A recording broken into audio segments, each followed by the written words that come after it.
doing it. The winners could live right here in the Finger Lakes, raking in 20 grand and a feature story in Variety magazine. News 10 NBC's Christy Blake spoke with the happy couple about their love story that started decades ago.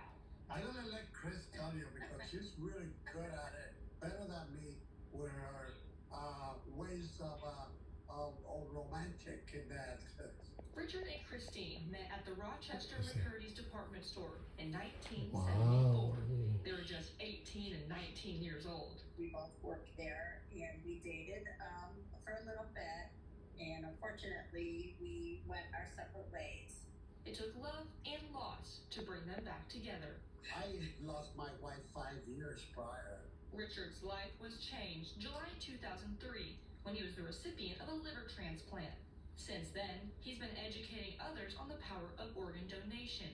That's what brought him to Strong Hospital, where he stumbled into Christine in 2021.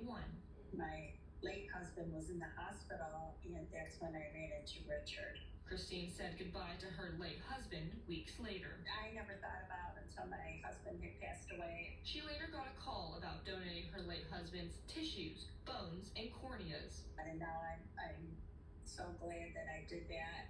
I also am listed now as an organ donor on my license, so I think it was just all meant to be. That was the beginning of their new take on life and love. And then I contacted Richard months later. We met for lunch. And it seems like the butterflies before a first date never really go away. I think that's the first thing that came out of my mouth. I said, Right. I don't know what I'm doing. Right. Because she told me, you're nervous. And I go, I don't know what I'm doing. At our first official lunch. I just couldn't believe it because she looked the same, which is age. That's Can you all. believe it? And that's the first thing that came out of my mouth was, you age so well. One lunch date turned into them buying a home and saying I do in a St. Petersburg, Florida courthouse. The thing with us, we know that I'm almost 70, Richard is 70.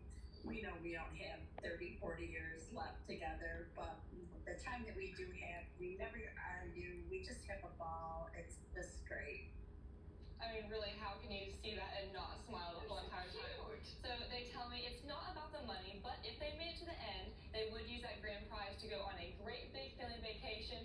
They would buy a few new things for the house, and they tell me they would not forget spoiling their kids and grandkids, Nikki. They're adorable and so crazy that they met at the hospital after all those years. And it really sounds like they're making organ donation awareness a big part of their lives and this competition. That's absolutely right. And Richard looked at me towards the end of our conversation. He pointed at Christine and said, this is my greatest gift, is what organ donation gave to me. And Christine made it a point to say that organ donation is so important because being a donor not only saves lives, but making sure you are one takes the choice and the decision off of your family. It does. And you can do it on your license here in New York State. Super easy. Voting, by the way, it closes at 10 o'clock tonight, so you have a few more hours to get Richard and Christine your vote. You can find the link in this story on WHGC.com. Great story, Christine. I love that.